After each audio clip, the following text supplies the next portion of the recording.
พ่อแม่พี่น้องวันนี้น้องเดียสิมาถามน้องจันเนาะหลังจากที่น้องจันได้เรียนจนแต่ปหนึ่งจนจบมจนสิจบมเจ็ดเนาะน้องจันเหลืออีกจักพันจังได้เสียง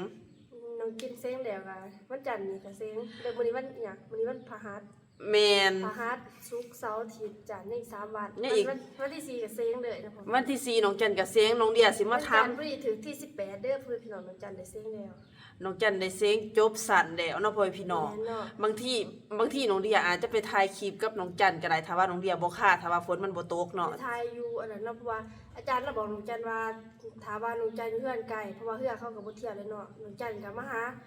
นอนอยู่แถวพุ่นเนาะเพื่อนพี่น้องอ้าวบ่เป็นเสียงอยู่ตลาดติบ่เซ้งโรงเรียนน้องจันเองหลายโรงเรียนเข้ามามื้อนี้อาจารย์เราอยากหนูจันไปประทานเนาะเพราะว่าเตือนเราเห็นหนูจันไปสวยแต่อาจารย์เราก็เข้าใจเพื่อนพี่น้องเพราะว่าเราเคยมาบ้านหนูจันตอนบุญบาเนาะมันไกลแม่นบ่แม่นมันไกลอาจารย์เราก็บอกว่าโอ้นี่ว่าสาเหตุที่ไปสวยเราบอกหนูจันว่าแม่นเนาะเห็นบอกอาจารย์เราเข้าใจแม่นมื้อนี้น้องเดียได้สิมาถามน้องจันว่าน้องจันเรียนจบป .1 หอนม .7 น้องจันเคยเฮ็ดพิธีนี่ให้ครูบ่บ่มีแต่ละปีมีแต่เฮ็ดงานจัดวันครูแห่งศาลเนาะเพื่อนพี่น้องบ่ได้เฮ็ดงานหยังดูร้ายมีแต่ซื้อของขวัญเล็กๆน้อยๆอันนึง25,000กีบ25,000กีบเป็นเงินไทยก็บ่ถึง100ประมาณครึ่งของ100ก็คือ50บาทเนาะเพื่อนพี่น้องแม่นซื้อของเบิด50บาทแต่ละคนในห้องเนาะบางที่คนก็บ่ซื้อของเบิด50บาทสั่งไปให้อาจารย์บางที่ก็สบู่ก่อนหนึงก่อน 10,000ก็ประมาณ20บาทเพื่อนพี่น้องซื้อของไปให้อาจารย์ประจำห้องเนาะแล้วน้องจันเคยเห็นพิธีแบบนี้บ่บ่เนาะป๊าดบอกเลยเด้อว่าน้องจันเห็นแล้วจะอึ้งจนบอกบ่ถูกเนาะพ่อพี่น้องเกิดมาน้องเดียฮะก็เคยเห็นพิธีบายครูประเทศไทยพ่อพี่น้องเอ้ยน้องจันพร้อมแล้วบ่ที่จะไปหาส้มน้องจันพร้อมแน่เนาะอยากเห็นได้แม่นบ่เห็นเนาะขนาดเห็นในหูน้องจันยังตื่นเต้นเลยเนาะว่าใครจะเอาเฮ็ดให้ครูอาจารย์คันมาเฮ็ดให้ครูอาจารย์โรงเรียนน้องจันนี่แล้วก็สิดีใจแฮงขนาดซื้อของคนเล็กๆน้อยๆนี่แล้วยังดีใจได้พ่อพี่น้องแม่น่ะก่อนอื่นน้องเดียก็ต้องกราบขออนุญาตทั้งเจ้าของ2เด้อที่จะนำคลิปนี้มารีแอคชั่นต่อซึ่งน้องเดียอยากให้น้องจันเห็นก็คือแบบว่าบ้านเฮามีแบบนี้บ่เนาะแต่ว่ามันก็แตกต่างกันไป การสั่งสอนแบบสอนพิธีแบบจัดการมันก็อาจสิต่างกันเนาะน้องจันแต่ว่าน้องจันอยากเห็นแม่นบ่เห็นแฮงเนาะปาพ่อพี่น้องนี่เนาะอู้น้องเดียหาก็เคยเห็นคือกันน้องจันพิธีบายครูเบิ่งผัวบางทีหนูบหนับอีกอู้น้องจันบ่เคยเห็นบ่เคยมีเฮ็ดจักเทื่อแม่นบ่บ่เคยเห็นแต่ก็บ่เคยเฮ็ดแต่ก็บ่เคยมีร้องเพลงแบบนี้อีกโอ้ครูก็มีแต่รอๆนี่นะขนาดว่านักเรียนน้อยๆนี่นะนักเรียนน้อยๆคันนักเรียนใหญ่ก็สิบ่จัดงานใหญ่ใหญ่กว่านี้อีกน้องจันเป็นจังไดได้เห็นเด้อ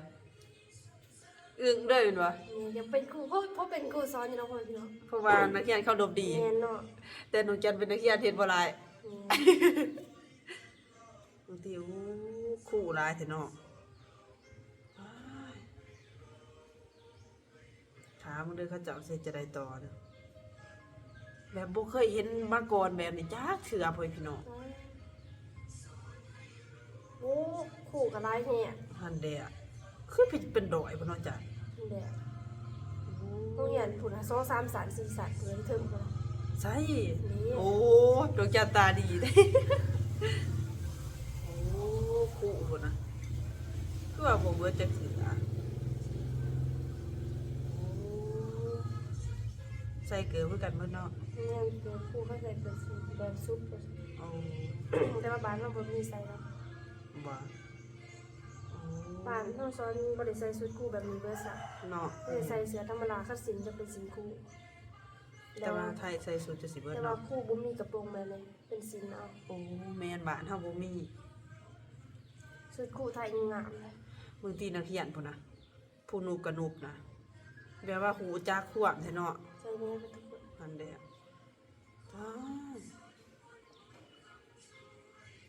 แบบโซนนี่สิเอามาให้ในครูบ่บ่เอามาเฮ็ดจังได๋มาตั้งสู้ประมาณโอ้สอนในแต่ละห้องคิดว่าเขาเฮ็ดมาบ่แม่นเนาะ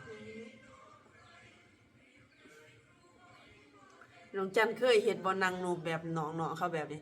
บ่เนาะมีแต่ยามเข้าห้องสบายดีอาจารย์ต้องสบายดีทุกวันบ่แม่นหนู ลูกขึ้นเบ่ทุกคนสบายดีอาจารย์ โอ้แต่ว่าบ่เคยเห็นแบบนี้จักเทื่อ บ่ ว้าเห็นแบบนี้แล้วน้องๆคนไทยเป็นจังได๋น้องจันความรู้สึก น้องๆคนไทยเนาะโอ้เฮ็ดได้อะดีโอ้นางอดนางแบบบ่มีไผแบบว่าเปลี่ยนท่านางเลย แล้วก็บ่ปากอีก นั่นแหละบ่บ่นแล้วบ่เฮ็ดเนาะ บ่คือโอ้ย บ่คือน้องจัน อาจารย์ ไม่ เนาะ เห็นดินแก้มอยู่เว้ยพี่น้อง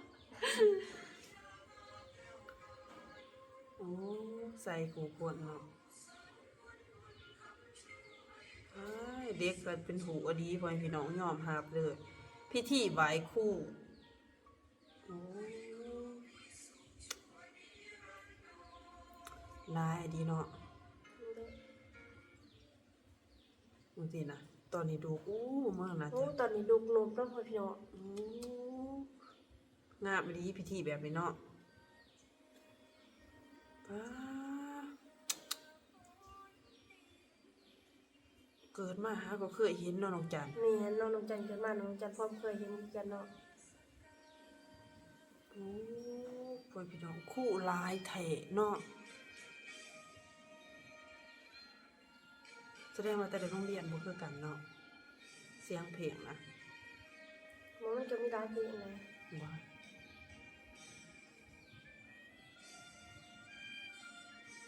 อืมคู่หลายอันดีเนาะจะเป็น4-50อืม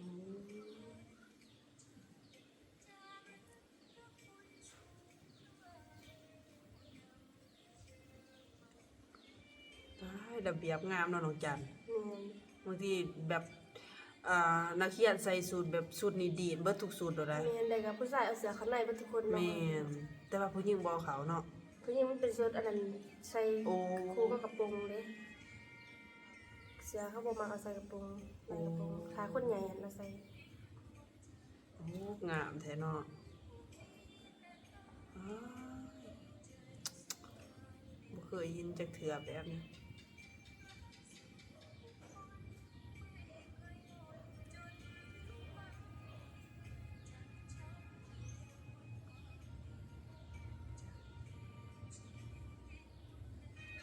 โอ้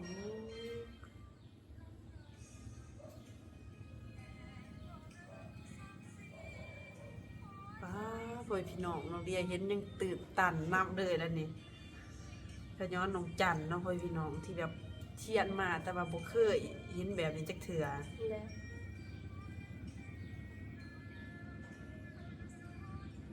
สุดนี้ใส่แบบเดียวกันเบิดเลย มีกาเสื้ออีกพวกพี่น้อง กล้าเสียจะได้ นี่ติดอยู่บ้านอยู่ โอ้โอ้สุดคู่เป็นแม่ม่านนะ งะเนาะ ฮันเดะโอ้งามแท้เอ้ามีหลายแบบแท้สีนี่ก็มีเนี่ยนะแบบนี้ก็หลายโอ้เพิ่นว่าเพิ่นถือผ้าได้ใส่แบบนี้ก็หลายอ้าเบิ่งพี่น้องกำลังเคยเห็น คู่ที่ว่าบ่ทันไหนผัวแบบบ่ทันมีลูกพวกพี่น้องหุ่นดีแฮงใส่ชุดนี้เขารู้สึกว่าหุ่นโอ้หุ่นดี งาม มเฮงเนาะ นี่แหละ โอ้บางทีพุ่นนะโอ้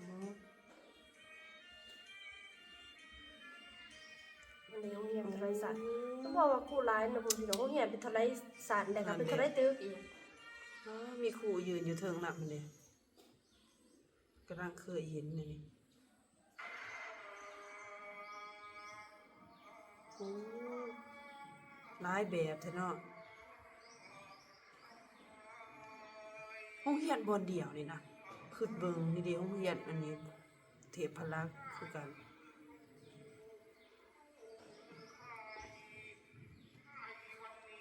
ป้า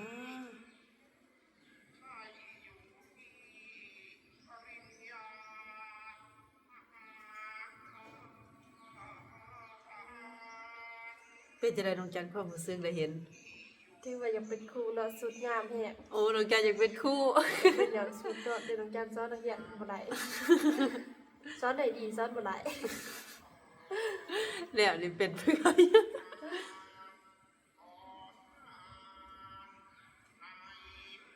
นี่จะเป็นพิธีอีหยังพ่อแม่พี่น้องเอ้ยหมิ่นบอกพวกเฮาสองคนนี่เด้อเพราะว่าเฮาบ่ฮู้เนาะ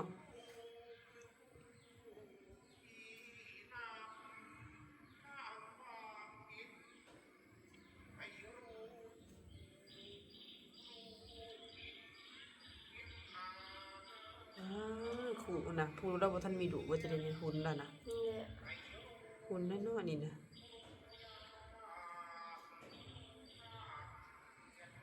โอ้นี่นักเรียนมีแต่หนูบ่เบิ่งน่ะ นี่แหละ ป้าเด้งานบ่เดียวกัน พิธี ไหว้ครู อืม โอ้นักเรียนพุ่นน่ะ เรียนหลายแท้ ป้าพ่อพี่น้องเลยครูโอ้พิธีไหว้ครูก็คือเอาซอมอีหยังมาให้ครูน่ะ อืม ป้าพ่อพี่น้องกำลังเคยเห็นนั่นเด้โอ้ มีนางกลมนบแบบกลมนบครูบาเนาะ นั่นเด้อะโอ้ มันถือดอกไม้ไว้ทุกคน โอ้เกิดมาหาก็เคยเห็นพ่อพี่น้องเอ้ยคนไทยเพิ่นต้องสอนครูเพิ่นต้องสอนได้ดีดีเนาะน้องจัน แม่น จริงๆฮะโอ้ดีนางงามแต่เป็นกระต่ายโอ้น้องจันเบิ่งอือประเทศหลายอดีเนาะ นี่แหละ ว้าเห็นแบบตื่นตันแห้งพ่อพี่น้องโอ้เบิ่งน้องจันโอ้คู่กับโนบอีกโอ้ว้า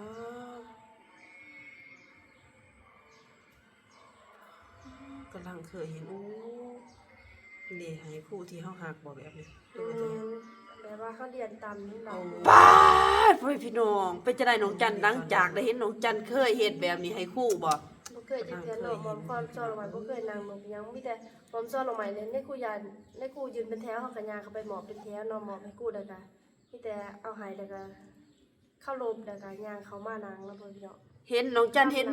น้องจันเห็นได้เป็นจังไดอึ้งบ่ อึ้งแห้งได้เนาะพ่อพี่น้องเพราะว่า